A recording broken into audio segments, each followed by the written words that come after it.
Isang prajadati taubigano sopigano noina demand taugera karbi taugera central government tanlum to patalo noina nu patho agadi ko khulai paiba machine da noi kap khai nawo adu matam da akhoi noigi min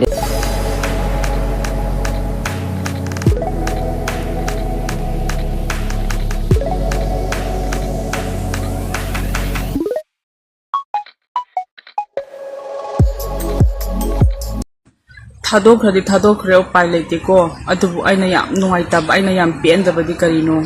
konsa kun ki chairman na magi manai haitari magi kundugi mana ning thau oiribini ko magi kundugi mi sing phakhiba matamda mana thajaba pipiba o akhoi kungi mi phagresu Kuki gi tramari sina singna daurabane ko hajina mana thajaraga mayamda mana Kuki gi akhoi gi Naga gi Mitar to hingna phange moju hingna pigani sina phange sina pigani hale mana chau thok na Naga gi leader sing bu thajaraga mana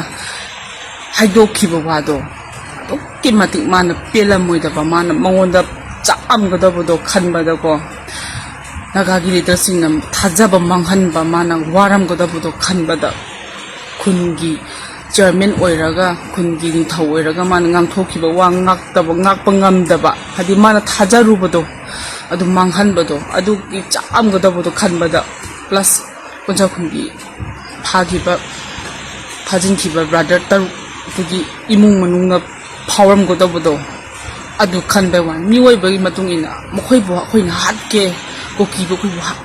bu hatke na phabadi nateba thadokna se akhoi thadokpirako haibagi damta phajan bane adubu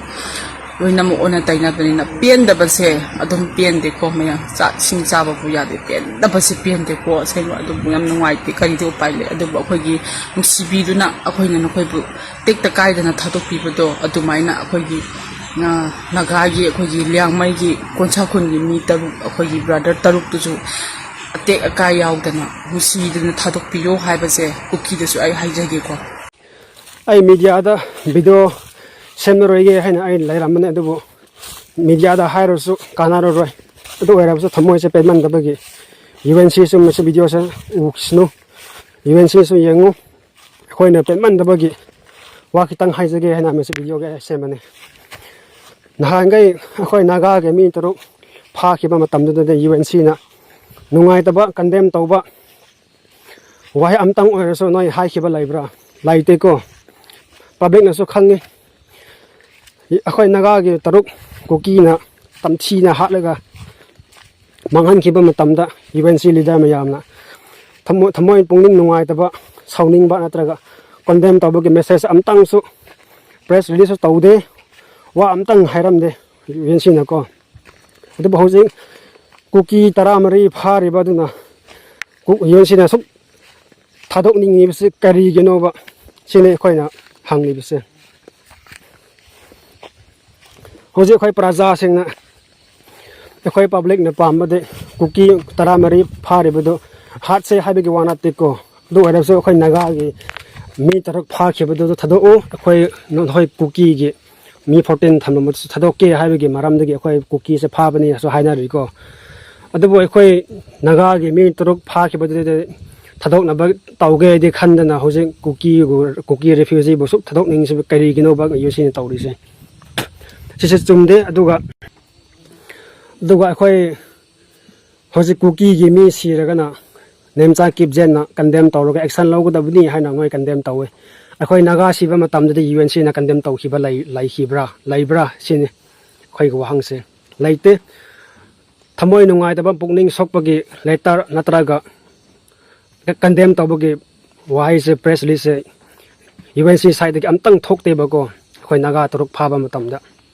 sise karina manung da kaino made lai ba ko UNC ka Kuki ga se mari amadi lai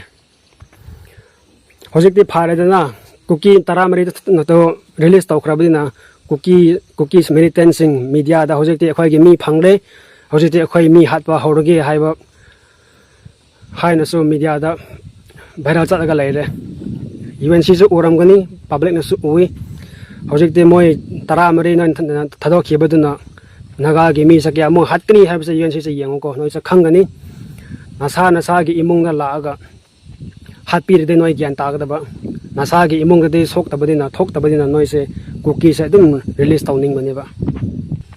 public na condemn tawre UNC se ekhoi naga gini haino so ekhoi khandre hojikti ko UNC se naga gini naga ge body ni haib so ekhoi thajadre khanso khandre hojikti gi hauna UNC se ekhoi ge second enemy oire public na so nungai tre public na so yam warawi UNC bu noina tawre bisa chumde adubu in the future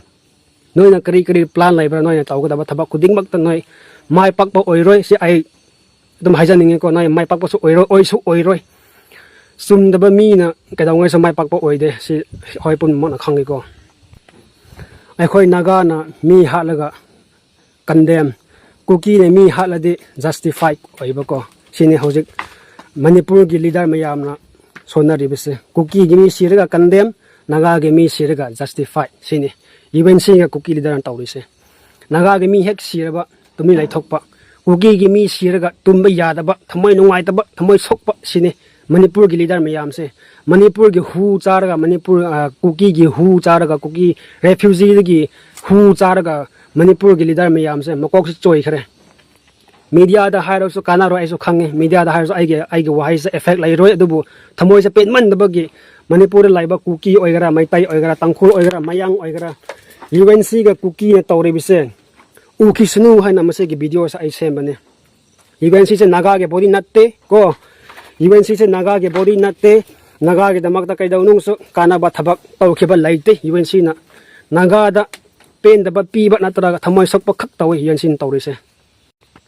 noi na sa ge naga ming tarok siraga nangi thamoi da nungsiba poktaba thamoi pen da poktaba mi se karamba mi ne ba UNC noi se karamba mi no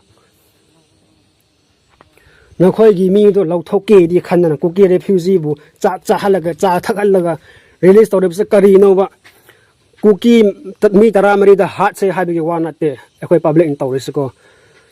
hat se habi wana te adubu ekhoi mi tarok pha kheba naga ge mi 6 brother so thadokpiu doga nakhoi so thadokani habi gi ground gi noi pha bani hai khidai ne hojik naga ri sikhre Kuki so hat pa yadro sumdaba mi chinchiba mi traitor gumbade kaidawnu su isawno su lambi pir roi akhoi naga gi de akhoi naga Manipur gi de sipai so laite support so laite central support so laite dubu akhoi gi de isor lai isona lambi pira kani habja akhoi thajai ko sumdaba mi na kaidawnu su kari plan oiram lairam so sumdaba mi gi de isawno so yaroi nakhoi so karma la kani nakhoi so saja la kani mi khuding mang ima ipa na thawai nungai tana kap kheba dugi pi da ta kheba dugi adugi mamandi lem na mangoi habsa khoi adum thajai UNC so khangu noi na tawre bese lale noi praja gi mot laudan noi na tum tawbse yam waraure ngasi di kon UNC se khoi public na noi ba support tawdre hojikti no khoi UNC se naga ge body ni habsa khoi thaja dre hojik khoi media da khoi condemn tawgani khoi protest tawgani no khoi bu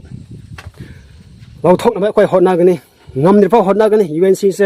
UNC ge body se destroy taw dir phaw khoi to e sini khoi public nang kari tawra ke haibdo noi yengo noi lairamu UNC se ko khoi public na Manipur lairaba naga khangde ke khangde khoi public na kari tawra kani haibsa khoi gi mi si khiba mahak ki e ge maman do khoi loi soidana singani justice phangdri phaw hojik Kuki taramari refugee da thadok labaso khoi gi mission se loidri doga yengna rase UNC se kayamuk kuina hingani kayamuk kuina moi se lambi chakani haibse khoi yengne se noi sumdaba tawba UNC gi damak tang masi gi video da semani ai media da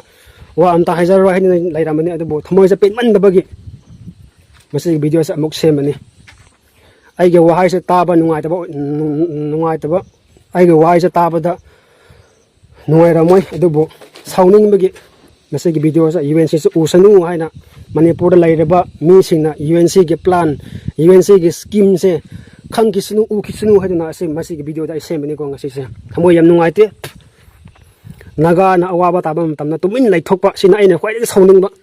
Kuki ni hek awaba tara UNC leader na sup mateng pangbi manatraga central da man support pi ba asine UNC ba paisa ka ya chara ge ba Kuki ge paisa se